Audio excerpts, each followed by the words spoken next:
The Florida Podcast Network, the voice of Florida.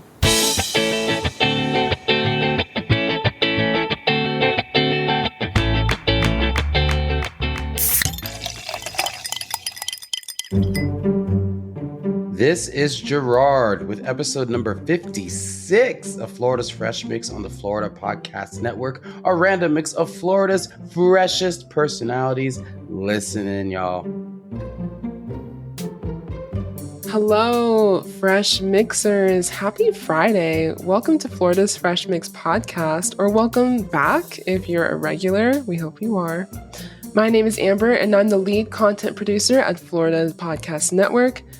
And with me, as always, who else would be with me? Like literally, who else would be here with me on the mic other than your host, Gerard? How's it going, girl? It's going well. It's going well. Any 4th of July plans that you were able to do?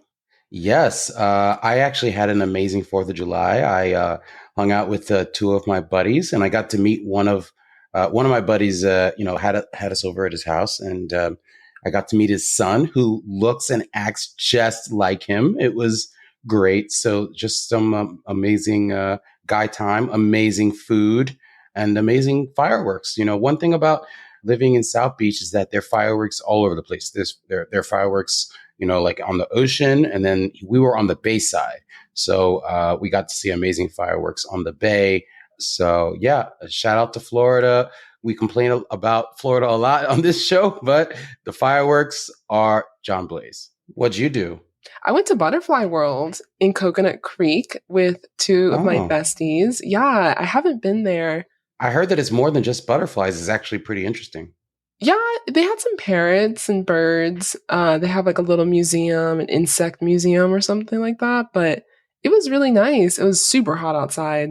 But besides that, I haven't been there since I was a kid, and I felt like I was going there for the first time again. So we had a lot of fun. So listen, tell us about this amazing guest, because I have a big grin on my face. Bring it. Okay. I'm not going to say too much because this guest has a pretty impressive resume. You'll hear Gerard get more into that at the beginning of his interview. But today's guest is Carly Berry out of Tallahassee. She is an artist, graphic designer, entrepreneur, and she's the founder of It's Not That Weird.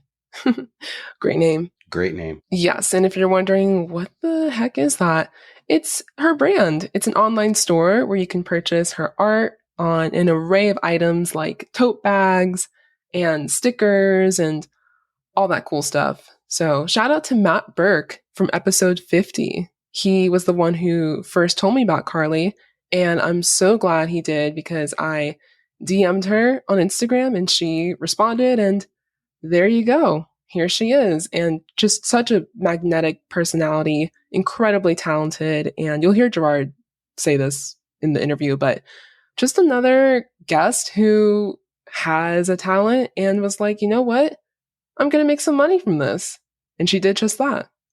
Yes, and I also want to give a shout out to Jean Fleur, who was our guest for episode 23. And we know that he is extremely shy about giving interviews. He does not want to do them. And so I felt very, very blessed to get him on the show. And he was one of the first artists that we had on the show, and maybe the only one until we got to talk to Carly. And having done that interview with him as a very extremely talented Haitian artist, it informed my discussion with Carly. So many shout outs to Jean Fleur. Episode 23. Check it out. You'll rarely get an interview with this dude. But check it out after you hear this episode number 56. Well, yeah, priorities. Priorities. No, seriously, a really fun conversation. You guys touched 90s cartoons. Also, traditional American tattoos came up a couple times. So yeah, this is not just about art, but also kind of all about art. I thought it was hilarious that I was able to ask her about her tattoos, and she never came back at me and asked me about mine. So I was like, whew. I didn't know you had tattoos, Gerard. Yes, I do, and that's the end of that conversation right there. All right, because it's quite embarrassing. I mean, they look great, but there's a funny story behind each one of them, and they're both embarrassing to me. But anyway, go ahead. What else did you want to talk about, Amber? Well, actually, I was going to toss it right back on to you to talk about your favorite nonprofit. Go. As our devoted Fresh Mixers already know, I'm a hardcore supporter of Guitars Over Guns, which is an incredibly impactful nonprofit organization that offers students from disadvantaged communities in Miami, Chicago, and Los Angeles a powerful combination of music education and strong mentoring relationships with professional musicians. Please check out their website and head to the show notes for more information and, more importantly, to donate. Absolutely. You guys can find that link in our show notes. As always, it will forever be there. So go do the right thing. And also, I just want to remind listeners real quick, there is an extra segment that follows every single interview. Okay. So if you have stuck around to the very last seconds of this podcast, you will already know this and you can go ahead and skip right to the interview. But if you haven't, guys, what are you doing? Listen all the way through and especially listen to Gerard's fresh take. So that's where Gerard shares his biggest takeaways from these insightful conversations. And we just found out that some listeners have never heard of that segment before. So we figured, you know what? We should probably give a quick plug to our own show on our own show. Look, I'm trying to drop knowledge at the end of the show, so I hope you guys listen if you haven't already. And I just give my thoughts on the interview. So it's just that simple. Okay, speaking of the interview, let's jump right in to Gerard's conversation with the one, the only, and the very, very talented Carly Berry. I did not interview Halle Berry, but I like to say it really fast. I interviewed Carly Berry. See, here we go.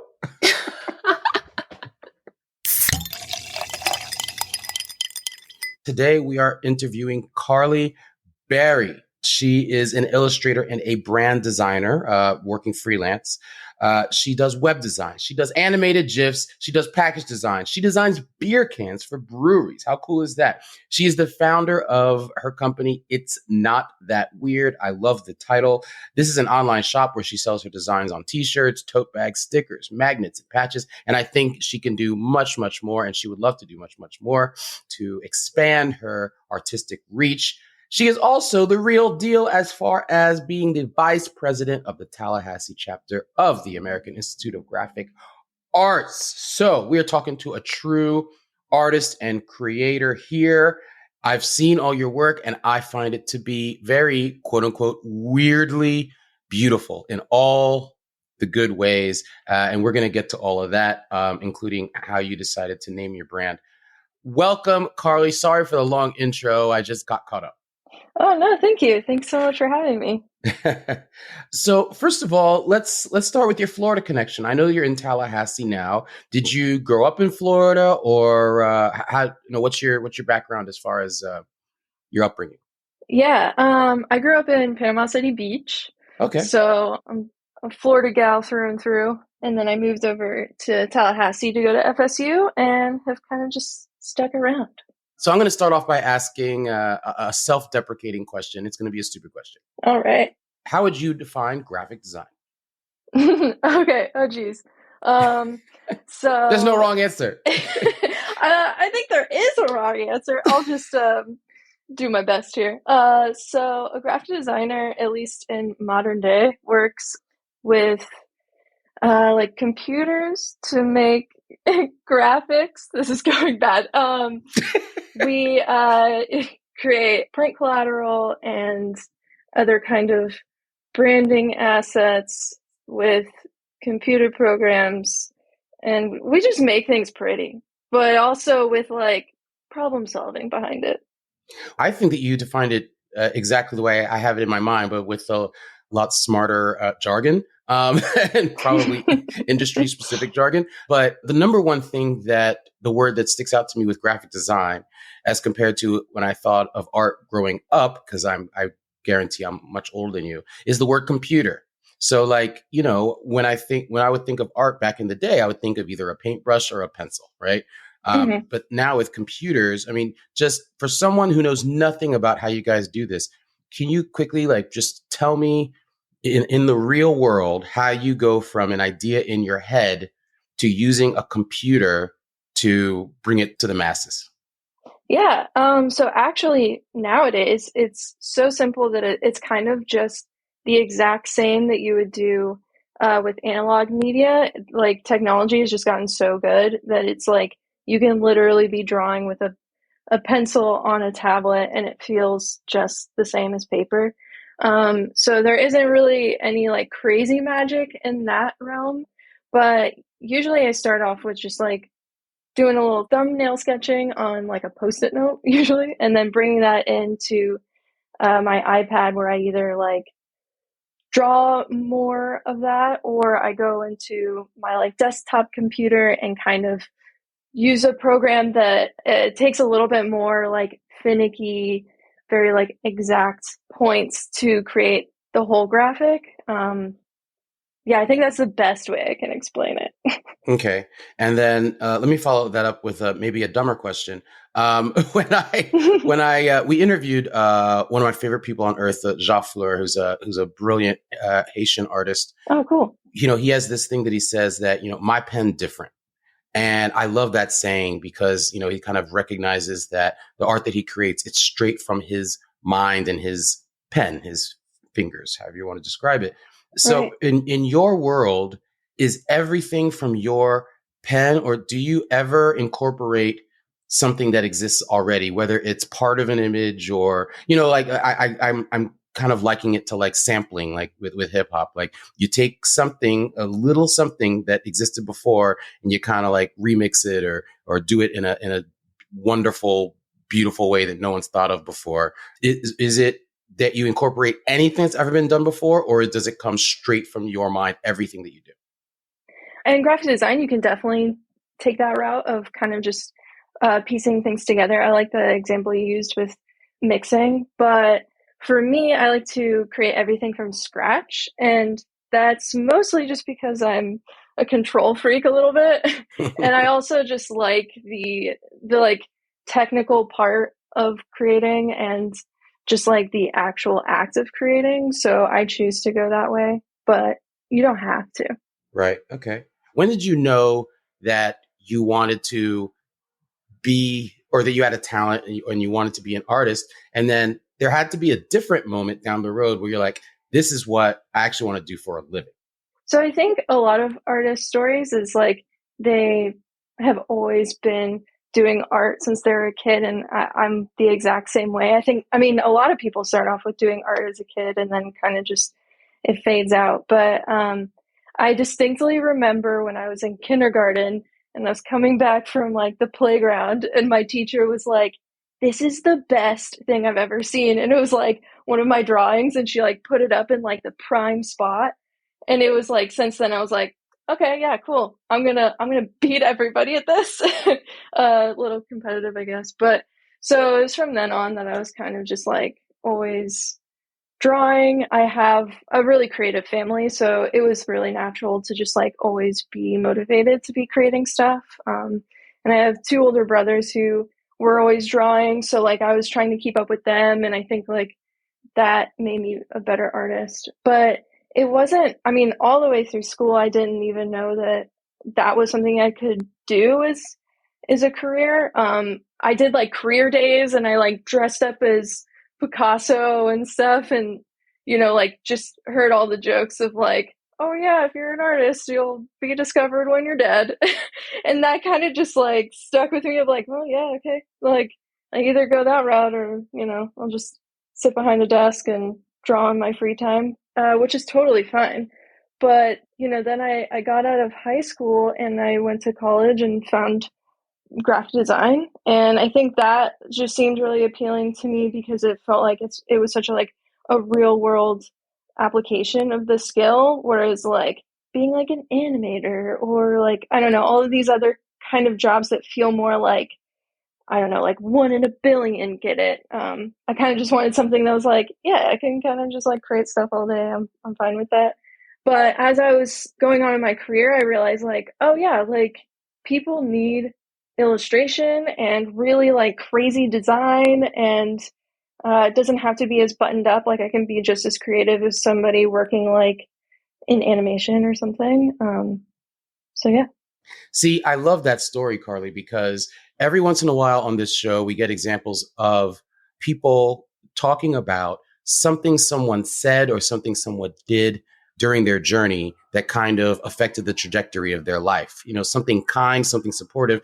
And you're talking about something that happened when you say kindergarten, that the teacher put that up and you felt so proud of yourself. I mean, so listen, I'm not saying that, you know, but for that happening, you would have not, you know, done what you do, but you see how potent a memory that is for you.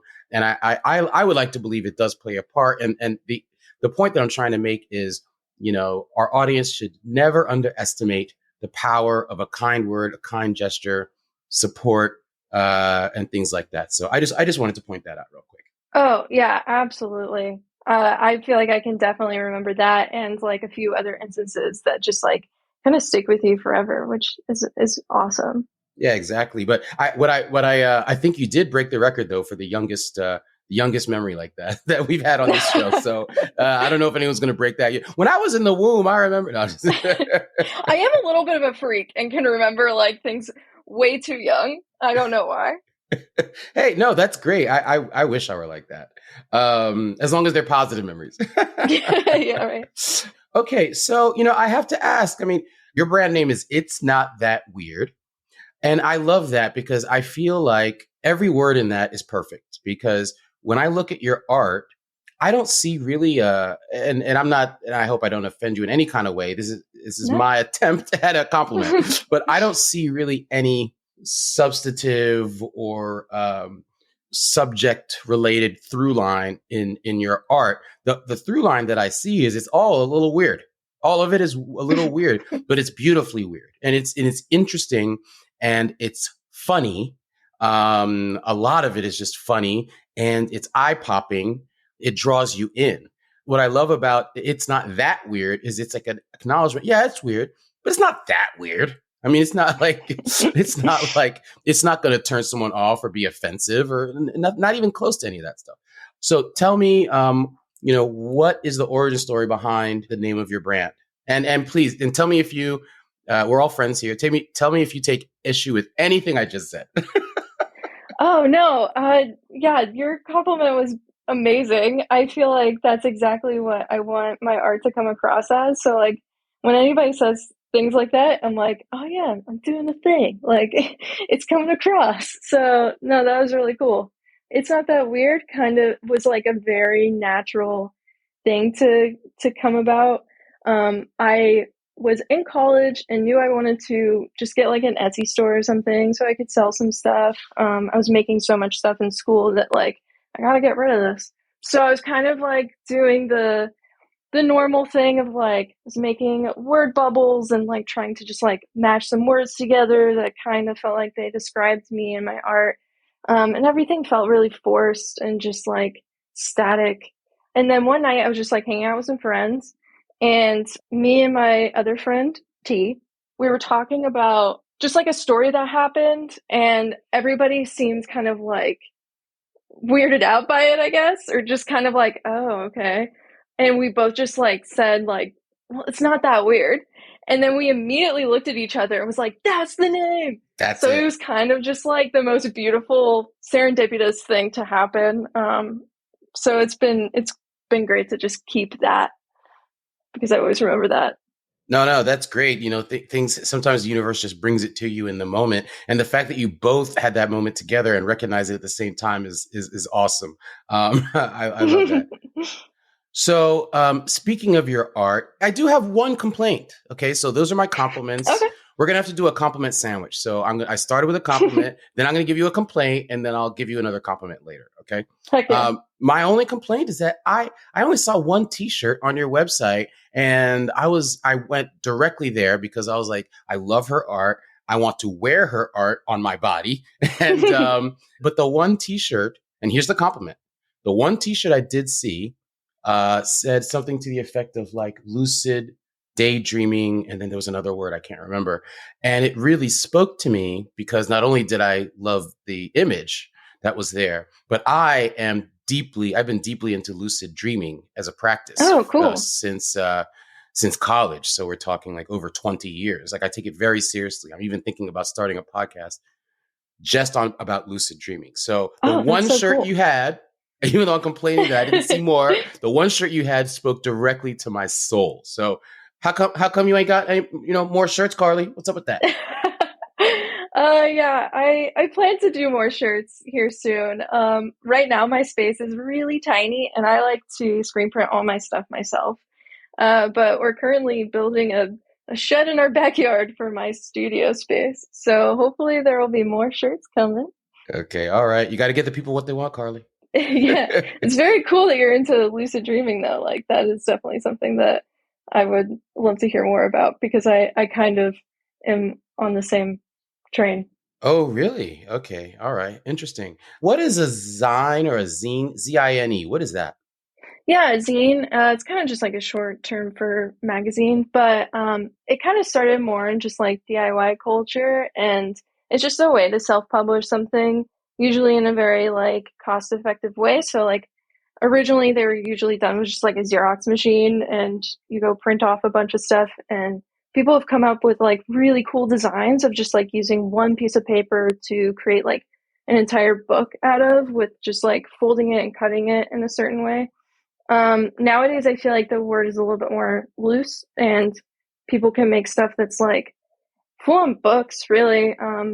But they're all like self-published or they have like a really niche printing method or something like that.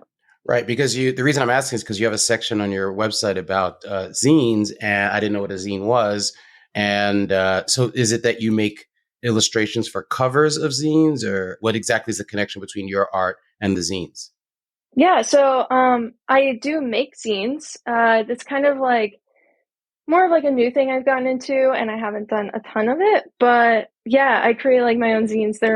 I have one currently that's just like a compilation of a bunch of little silly comics, um, and it's just like an ongoing series of doing that. And I print them myself with what's called a risograph machine, which is just like a really a cooler Xerox machine, I guess you could say. But yeah, I haven't really done any covers for people or anything like that. It's more of just like a personal project kind of thing. Okay. Oh, okay. That's very cool.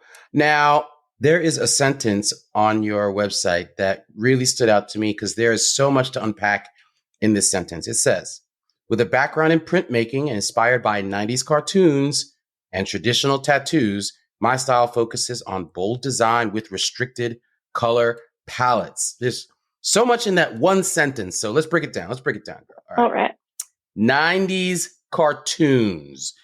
What is it about those cartoons? What are the ones that like really stick out to you? Just talk to me about that and your fascination with 90s cartoons. Yeah.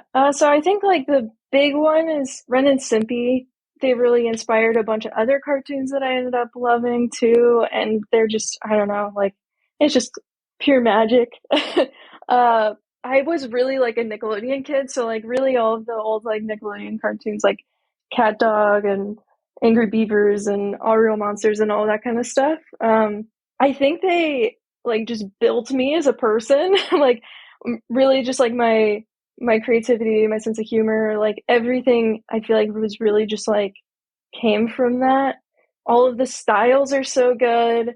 And yeah, I just like kind of grew up on watching cartoons. I'm a big TV person. So like that was a very big inspiration. SpongeBob came out in like 98 or 99. So I don't know if you can really say it's a 90s cartoon, but that one also I feel like really helped me define my personal sense of humor. I was obsessed with Ren and Stimpy. I thought it was genius. I thought it was hilarious. I always made sure that my parents weren't in the room when I watched it. But I thought it was hilarious, not just because of the storylines and the voices, but yeah, the art was unbelievable. I've never seen anything like that before in my life, and it spoke to like my weird. I go so far as to say dark sense of humor to a degree, and so Yeah, I thought that was great. Now, the other ones you mentioned, with the exception of SpongeBob, I'm not familiar with. I wasn't deeply into Nickelodeon, except for watching kids get slimed on Double Dare. But Also great. also great. I was obsessed with that show. And my sister and I would get so mad. My sister, who's the producer of this show, we would get so mad. Like, how do they not know the answers to these questions? But anyway, Wait. She was the producer of the show? no. My sister is the producer of this show. Oh, okay. I was like, you're just going to casually drop that you have direct connections with the Nickelodeon producer? No, she owns the Florida Podcast Network, which is... Oh, that's very cool. Yeah. Okay, I'm glad we clarified that. All right. Tell me if I've thought about this wrong. When it comes to SpongeBob, I've never watched a single episode because I always thought that the concept was too stupid and it would make me dumber if I watched it. But having said that, from what I've seen, now that I think about it, and you're making me think about it for the first time, really, it does seem like, at least the artistry, it reminds me kind of like Ren and Stimpy in the weirdness of it. But I've honestly never watched a single episode. Did I make a mistake, Carly? So you were right when you first said it's really stupid and silly because like that's the entire show. And that's kind of what I love about it is like there's things in it that are just like, how did they come up with that? Like, where could that connection even happen? And they definitely, like, when you watch it, you can definitely see the inspiration from Ren and Stimpy. They kind of do the same thing where like they'll have a scene and then they'll do like a close-up cut and it's like this beautiful, like painted, intricate, like disgusting image with just like, way too many details and it's gooey and it's great. Yeah, but that's the point, right? Yeah, exactly. Yeah. So I think that's just something I've always loved about both of those things. And yeah, it's just like, it's so stupid. And I just try to emulate that as much as I can in my work. I'm just like, what? Like, I just want some people to be like a little confused. I might have to break down and watch one episode eventually sometime because anyway, I pride myself on knowing as much about pop culture as I can, which is becoming harder and harder to do with all the content out there. But yeah, maybe I'll check it out once. Yeah, we'll see. And just to put a pin on this 90s cartoon discussion, which I love, by the way, do you have a favorite 90s cartoon in terms of artistic style? Was it Ren and Stimpy? And if it is, I mean, do you have a favorite 90s cartoon character for whatever reason? Okay, cool. Yeah, so I think besides SpongeBob, all the 90s cartoons do have that kind of like dark humor in it, which I guess SpongeBob does too. And I know you mentioned that, and that is definitely something that I love about it. And I think Ren and Stimpy is kind of like top tier. So I'm gonna go with that one, and specifically character. Powdered Toast Man is like the best. Do you remember Cinnamon Powdered Toast Man? I don't. I'm gonna have to go back and watch Powdered. He's just like a piece of toast for a head, and then has like this really muscular body. Yes. Oh my gosh, I totally remember now. That is so funny. Yeah. It's so silly. Having flashbacks. Wow. Yeah. Okay. So, all right. So now we've talked about 90s cartoons. And then the second part of that quote from your website talks about traditional tattoos. I love that phrase only because I didn't know what that meant just a few years ago. The only reason I know what that means is because my girl and I were obsessed with Ink Master. And I didn't even know what traditional tattoos were, or that they were, what the different styles were called and whatever, or what they were. And so when you said that you use restricted color palettes, I was like, I know that because of Ink Master. So you say that you use like only like 3 to 5 colors in your art. I totally get it. So tell me about what inspired that particular approach to designing your art and your focus on, traditional tattoos and the restricted color palettes. Yeah. So I just like really love tattooing. Like, I mean, I don't tattoo, but like, I love like that the art of it and the whole culture around it, especially like nowadays, it's really positive. And traditional tattoos just, they have like that special, like vintage quality to them. They're just really bold and pretty, and you can like tell what it is from far away. And like, I don't know, that's something I try to keep up in my work. And then also I do a lot of screen printing, which you also need to have a restricted color palette for because you have to print each color on its own. So it's just, that's kind of what I came up on as my medium. And through that, I just like got really used to creating things that had not too many colors in it. And then now I just really love the look of it. Do you have a lot of tattoos yourself? I have a decent amount, yeah. I don't really have that many American traditional ones, actually, but a couple. That was my next question. Yeah, and all mine are like black and gray, so I'm like no color. Even though like my art is like incredibly colorful, I am like all black tattoos. I prefer black and gray. I mean, I just think it's so beautiful. The same way I kind of, in a lot of ways, prefer like black and white photos. Yeah, exactly. Okay, interesting. And so let's make this a little weird. What is your favorite tattoo that you have on your body? Where is it? And what is your least favorite tattoo? And where is that? And you have the right to not tell me the placement. Okay, this is really easy. So my favorite tattoo is on my forearm, and it's of the creature from the Black Lagoon is holding an axolotl. It's based on yeah, I know, it's crazy. That must be so difficult to draw. Just the creature from the Black Lagoon in and of itself. But I love the shout out to like really old horror cinema. That's amazing. Yeah, I just like that character design. I feel like can't be beat, and it's kind of just like my favorite thing. And the way that this one is rendered is very like cute, but still really ugly. And I just love having something cute and ugly like right on my arm for people to see all the time. It's fun and ugly. It's fugly. Yeah, exactly. I just want people to know exactly what they're getting when they see me, you know? So my least favorite tattoo, that's a little bit harder.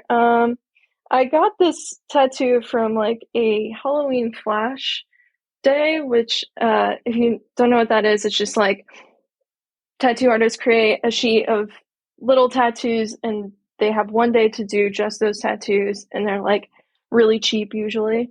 And I got one, and it's just kind of, I mean, you know, it was done in like 30 minutes. And yeah, I saw that on Ink Master. Oh, okay. Yeah. Yeah. So I know So exactly what that is. Yeah. And they don't always turn out the best. no, it has character, I guess. It's just like some little vampire teeth, like costume vampire teeth, which I like the imagery. It's just kind of a little janky, but it's a part of it. It's a part of collecting tattoos, I think, to have a couple that. I also have a tattoo that I got that they just forgot to put a part in it. Like there's text and there's supposed to be little dashes on either side, and one of them just doesn't have it. And I just kind of love that.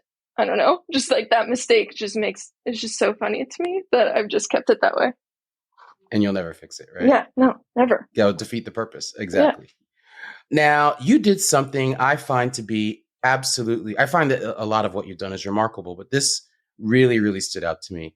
How did you have the discipline to make videos of the entire year, 1 second of every day for 6 years? And the videos are beautiful. It's like a music video. It's like, I feel like I'm, I don't know. It's wonderful. And I happen to like, specifically go to like July 4th, and there's like a 1 second shot of a fireworks display. Like it's just, and you can tell like you're really filming it on those days. And I have so many questions like, you know, I'm not going to ask you, but like, you know, who are these people and like, you know, what's going on? And it's so interesting what you can just see in 1 second. How did you have the discipline to do that every day? That's a great question. I do not know because I haven't done it in the last like 2 or 3 years. And I think back and I'm like, how did I do that every day? But it was just like kind of a thing that was just a part of, you know, you're doing something and instead of taking pictures, you just take like a quick video. I guess it's kind of cheating, but I just like take videos of like everything. And then at the end of the day, just like pick a second out of that. And like you said, like you can get so much out of a second, which is just like a really cool concept. And whenever I watch back those videos, just like a second from a day, I can remember the entire day.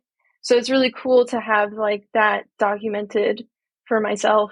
And like, I like watching other people's too, because you're just like, you have so many questions and you're only seeing like a quick glimpse of somebody's life, but every single day is just, yeah, it's fun. How long did it take at the end of the day to do that quick editing process and to pick out 1 second and then to add it to whatever? I have no clue what the technology is behind this. I'm sure that if anybody can do it, I just don't know how to do it. So how long does it take at the end of every day to just find the 1 second and then just add it on to whatever you've built before throughout the year? Well, luckily there's an app for that. That's the whole like. You sound like a commercial. Okay, go ahead. Yeah, I know, right? Like I want to tell you this like really like beautiful romanticized version of that, but no, there's just an app for that. Yeah, so you just kind of like you're able to input a video and then just scroll and find whatever second you want, and it like keeps it there, and you kind of just like can flip through it like a calendar, but you see like an image for every day, so you know which days that you've put in and you haven't. The other thing is like Apple Live Photo really saved my ass a lot of times because like it records kind of like a little tiny video, so even if you're just taking pictures, you're golden. So I'm curious, what's the app, even if they get a little bit of a free advertisement here? Yeah, it's a 1 second every day. Okay. Genius title. Yeah, right? Wow. Okay. Okay. Interesting. I love it. Do you see a lot of these videos out there? I think it like used to be a little bit more popular than it is now, or maybe it's just because like I don't make them anymore. But I feel like there was a time that I saw them decently regularly, and like I knew one other person who was making those, but I don't know. I do think it's a little niche just because it's a stupid amount of work. Well, I think it's brilliant. But anyway, I know that we've got to wrap up here, but I was just curious as to, you've got your art on lots of different things, shirts, tote bags, stickers. We've talked about all that. But is there something, an item or a medium you'd love to see your art on that you haven't tried yet or you're aspiring for? And by the way, I noticed on your website, you said that your dream, quote unquote, dream projects are design and illustration for tabletop games, film and TV, and food and beverage. But you're already doing the beverage thing with the beer. Does that basically summarize it, or what would you like to see your art expand to? Yeah, exactly. Yeah, luckily I've been able to cross the beverage one off my list. It was just like I would really love to do a poster design or something that's just like in the background in a movie. Something just like a little Easter egg that I'm just like in there. I don't know, just like creeping behind the corner. But the other medium that I think would be really cool is like a vinyl toy or something like that. Something a little bit more 3D, and I think that would be really fun. Excellent. I just wanted to point out that you say on your website, I owe all my success to Command Z. And for those that don't know, or maybe you have a PC, Command Z is the undo function, whereas on a PC, I think it's Control Z. And I couldn't agree more, particularly as an attorney. I use Command Z all the time. Yes. But with you, it's important for totally different reasons. Yeah, I would be lost without it. When I'm creating in analog, there's always some times where I'm just like, my brain goes like, oh, undo that. And you can't. So usually I'm working digitally, so it's very easy just to like undo your last little stroke or whatever you're doing, and then you can just like keep trying again, which like, isn't that just like a beautiful thought? Just like undo that last second. So yeah, I think like that I use it way too much. I'm always feathering the undo button. I don't think it's possible to use it way too much. I think it's using it every time you use it, you're striving for perfection. That's the way I look at it. Or at least perfection in your own mind. Absolutely. Because nothing's ever perfect. Where's your favorite place to go in Florida? Random question. Ooh, that's hard. I don't know. We just have so many like beautiful springs and stuff. So like something along those lines. Okay. Can you give me an example of someplace with these springs that you're talking about? Yeah, so I'm in Tallahassee, so the one that's like closest to me, we have like Wakulla, and then we have Wississa River, and they just kind of like, there's little areas you can go off in, and you see like the opening of a spring, and the water's just like bright blue and beautiful and freezing. So yeah, that's just something that always excites me. Probably just because it's always like scorching hot here. So anything that just like offers that cool relief. No, I hear you. I walked outside briefly this morning, and I felt like bacon Yeah. in the Yes. sun. No, I mean literally, like no, not baking. I felt like I was a piece of bacon, like I get that. sizzling. Yeah. Same. And do you have any events or anything else coming up you would like to promote while you're here with me on the mic? No, I'm kind of taking the summer to just create a lot of stuff. So if you just want to follow me on Instagram, then you'll see what I'm up to and my next things I'm getting into. At It's Not That Weird on Instagram. That's like the main one I use. I'm also on TikTok at It's Not That Weird. Check out my shop, it's not that weird.shop. Yeah, those are the main ones. Excellent. And you have a personal website as well, don't you? Yeah, if you're interested in like working together on like a project for your business or something, check out carlyberry.me and you'll see a lot of my past projects that I worked with clients on. You see, I got to look out for you, Carly. Look, send thank Carly you. your money. Send Carly your money. It'll be worth every penny. All right. Well, listen, thank you so much for educating me on a topic that I knew very little about. And you caused me to, I love reminiscing about the 90s, particularly 90s hip hop. But we talked about cartoons and I love those too. And, you're just so passionate about what you do and you're really good at what you do. So I love your personality.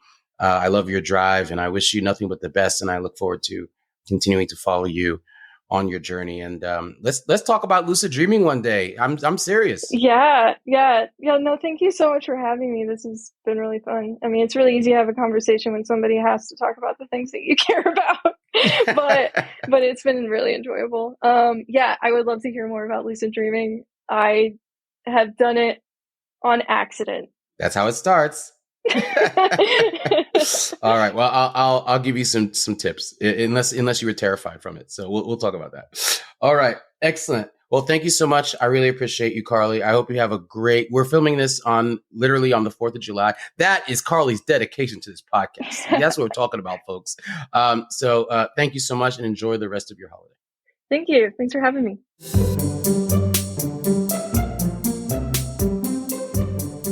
So, my fresh mixers, there is so much that I pulled from that wonderful conversation with Carly Berry. And I just wanted to share a couple of things in my fresh take that I hope that you take home with you and think about.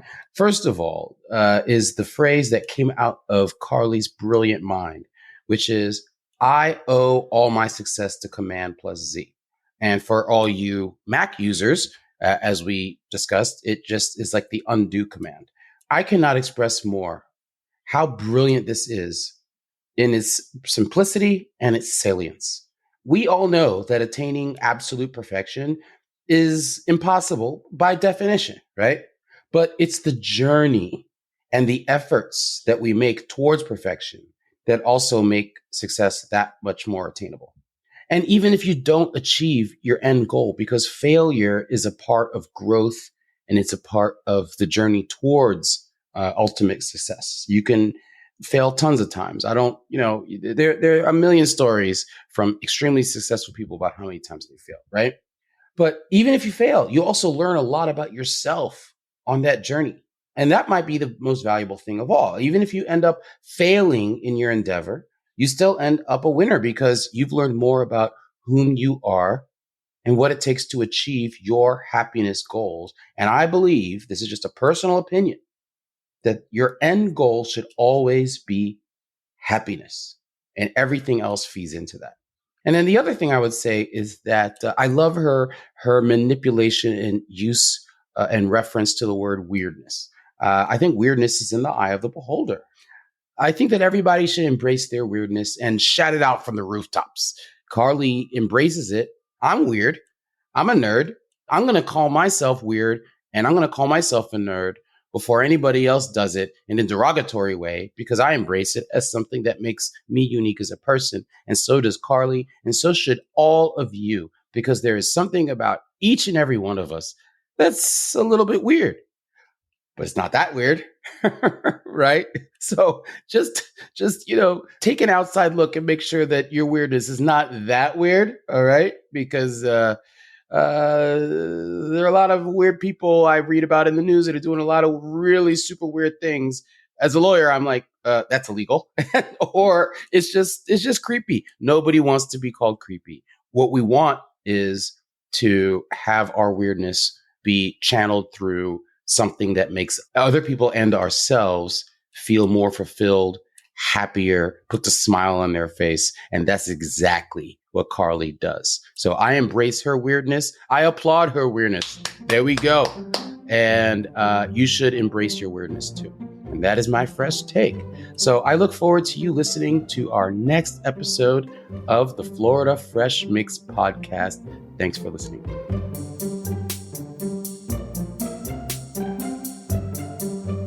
For details and show notes about today's show and our guests, go to freshmixpodcast.com. The Florida Podcast Network has a closed Facebook group for super fans of their shows. Just search for FPN Insiders on Facebook. And you're more than welcome to go there and complain about, you know what? This week, I'm not going to complain about Florida at all. As I said at the beginning to Amber, love the fireworks. 4th of July was amazeballs. And in Florida, fireworks are great. So there you go, America. Congrats. Anyway, be sure to visit all the great shows at floridapodcastnetwork.com. Keep catching Who's Fresh in the Florida Mix with Florida's Fresh Mix podcast. Flintstone Media has been building brands through the power of podcasting since 2014, serving as an award-winning and highly resourceful podcast production house and consultancy firm.